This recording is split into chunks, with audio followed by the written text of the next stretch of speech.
Hey there, music lovers. Welcome to the channel. As always, thank you for dropping by. I really do appreciate it, especially on this day. This is a pretty important day. I mean, this is the day that the Rock and Roll Hall of Fame announces their nominees for the Rock Hall 2019 class. It's going to get inducted early next year. Aren't you excited? I mean, this is the shit, folks. I hope you got your pen and paper ready. I hope, or whatever it is that you take notes on, play along at home. I'm going to run through the nominees now, let you know, who the possibles are. There's only going to be 5 of these guys who are going to actually get in next year. So be thinking about who you would vote for, okay? We got Radiohead, Def Leppard, first-time nominee.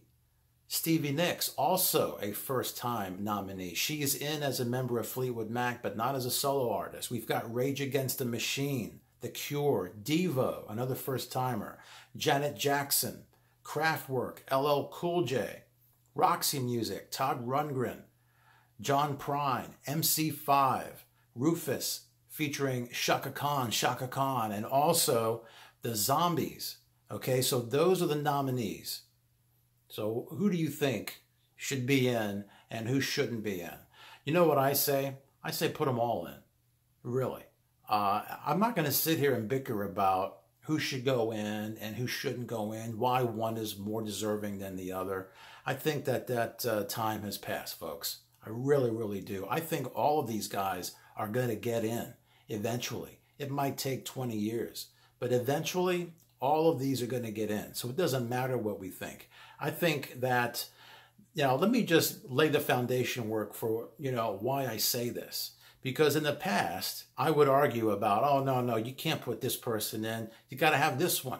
It doesn't matter, okay, for a couple of reasons. First of all, the Rock and Roll Hall of Fame, you have to understand, it's not about rock and roll, okay? It's not a Rock and Roll Hall of Fame anymore. It used to be. It started off, of course, with, they had the pick of the litter, putting in Led Zeppelin and the Beatles and the Stones and all these bands, the Eagles, Fleetwood Mac went in 20 years ago. These were the days when you had the best of the best, and these were bona fide bands that influenced rock and roll, and it was a Rock and Roll Hall of Fame.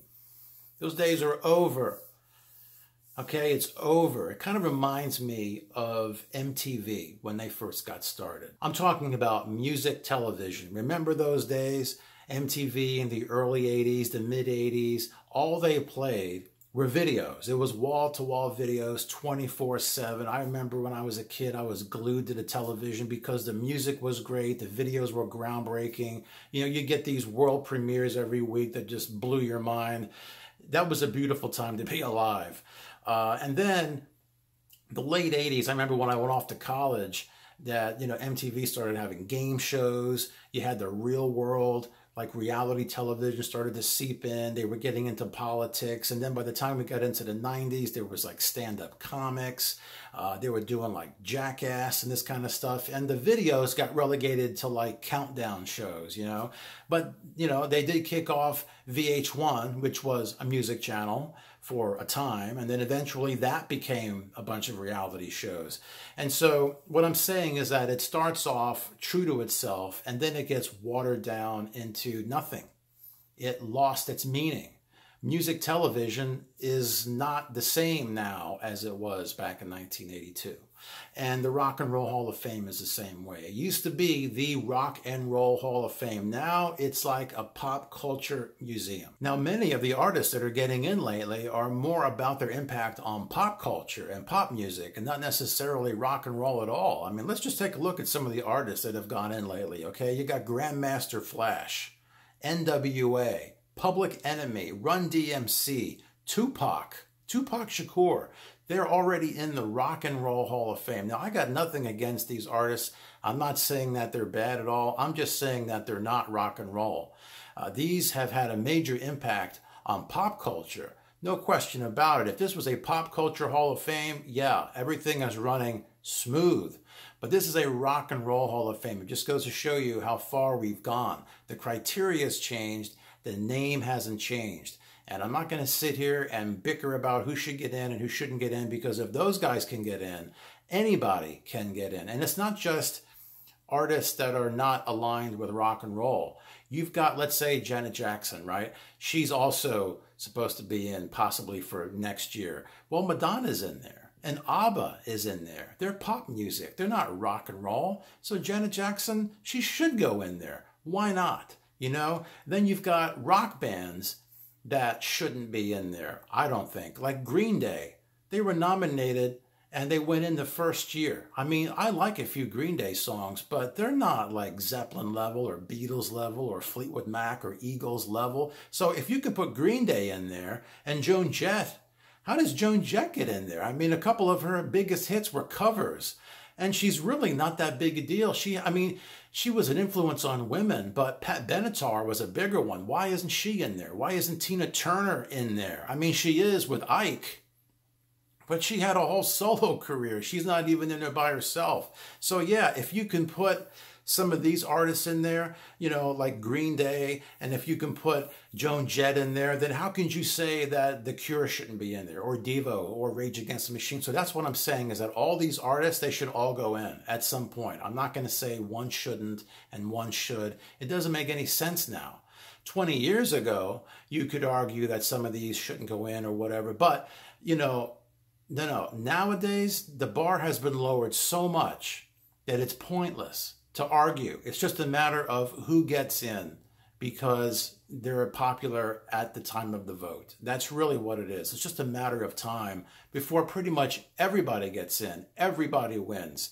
That's the point that we're at now. And I'll tell you something else I don't really like about the Hall of Fame is, you know, how they decide which members are going to get inducted with these bands. You know, they seem to accept some, but they slight others. And I think it's a real disrespectful move. I'll give you an example. With Metallica, when they went in, their bass player, who was new at that time, Robert Trujillo, he got inducted. I don't even know if he had been on an album yet, really. When the Red Hot Chili Peppers went in, their guitar player, Josh Klinghoffer, who hadn't been with them long, he went in. But yet, when Deep Purple went in, they didn't have Steve Morse inducted. Steve Morse took over for Richard Blackmore. And he's been with the band for the past 20 years. Yeah, he didn't write Smoke on the Water, but he's been playing the fucking thing for 20 years, flying the flag for Deep Purple, keeping them out there, and yet they slight him. Why did they do that? And especially Steve Morse is no slouch. He's one of the best guitar players out there. I just did a review of a Deep Purple concert that I just saw not too long ago. The guy's amazing. And it's just such a disrespectful thing to Steve. And that really just puts a bad taste in my mouth. And then not to mention the Hall of Fame waits so long to put some of these bands in that some of them drop dead. Like Green Day, you know, like I said before, they went in on the first vote. But yet you got bands like Yes. You know, Chris Squire was alive when Yes was nominated, but they didn't get in until a few years later. And when they finally did get in, Chris Squire was gone. He passed away. The Moody Blues, they just went in last year, right? But between the time that they were nominated, this time last year, and just a few months later, the guy died. It's shameful that they would put in a band like Green Day on the first vote, and then they would make some other bands that are just these classic rock staples wait for 20 years plus.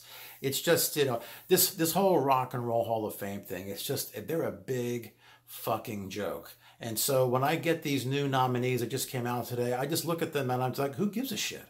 They really should all go in because of what I just told you, of who's already in there. The bar is so low. Now, let me go over just a few bands here that you can scratch this nomination list that just came out today. Just hit the delete button on those. We should be talking about these bands that I'm about to mention, okay? They should already be in, or we should be putting them in now, okay? Not that any of this matters. This is just for fun, okay? Foreigner. Why aren't they? I don't think they've even been nominated. Robert Plant. I mean, come on. Yeah, he was nominated with Led Zeppelin, but he's had a long solo career. I just did a video not too long ago. He just celebrated 70 years old. He's an amazing solo artist. He's one of these guys, kind of like Gabriel, who is in the Hall of Fame. He was in Genesis, but he's had a tremendous solo career. Robert Plant is just, he takes no shit. He takes chances. He doesn't look back. He's a forward-thinking artist. Why isn't he in there? I don't get it. Sting's not in the Rock and Roll Hall of Fame. He's won a lot of other awards, songwriting awards. Yeah, he's in with the Police, but he's had a really popular solo career. Why isn't he in there? You got Ozzy Osbourne. Of course, he's in with Black Sabbath, but he's had a real successful solo career, very influential. I mean, that's a no-brainer. You got to put him in there. How about Tina Turner? I mean, come on. She's defied all kinds of odds and abuse and everything. She's in there with Ike, but you can do better than putting her in there with that dick. She's had a great solo career. Put her in on her own. How about Pat Benatar, another great influence on women? You know, she defied the whole sexist 80s image thing that was going on. The record labels wanted her doing this and that. And she and her husband, they were a team. They wrote all their hits. And they, you know, Pat Benatar should be in. Why is Joan Jett in there? I really don't get it. Then you've got some of the innovators of heavy metal like Motorhead and Judas Priest and Iron Maiden. They should be in there. And King Crimson, you know, you talk about Yes and Genesis, you gotta put King Crimson in there. I did a video many months ago where I gave my 5 picks for the Rock and Roll Hall of Fame, and I talk about them. I'll put a link up to it. But King Crimson, they are innovators. They are one of the most amazing bands out there. They totally reinvent themselves every so many years. Robert Fripp has been such an influence with Peter Gabriel and David Bowie and everything. I mean, don't even get me started on that. Why aren't they in there? Then you got the Doobie Brothers. Come on, the Doobie Brothers, man. I mean, do I even have to explain why they should be in there? Michael McDonald, he could go in on his own. Then we got the Smiths. Very influential on the, you know, college rock scene, on the alternative rock scene. If REM is in the Hall of Fame, the Smiths should be in the Rock and Roll Hall of Fame. And also Soundgarden. Pearl Jam is in there. Nirvana's in there. You know, those bands are all right, but I really like Soundgarden too, and I think that they should be in there. Those are some of my picks, some of the most glaring oversights for the Rock and Roll Hall of Fame. All right, so before I wrap up this video, I just want to give you my 5 picks from this list of nominees that just came out. These are the artists that I believe will be nominated next year in the 2019 class of the Rock and Roll Hall of Fame, for whatever it's worth, all right? And then when they make the announcement, we'll compare notes to see how I fared. But okay, number 1 is going to be Def Leppard. You know, I say if Green Day can go in on the first vote, then why not Leppard? I say put him in. Stevie Nicks, another first-timer, put her in. Janet Jackson, you know, if Madonna's in there, why not Janet Jackson? Her brother's in there. You know, she's very, very popular. I could definitely see Janet getting in there. Kraftwerk, you know, turn on your radio. And in 5 minutes or less, you're going to hear the influence that Kraftwerk has had. I'm surprised that they, you know, haven't been in already.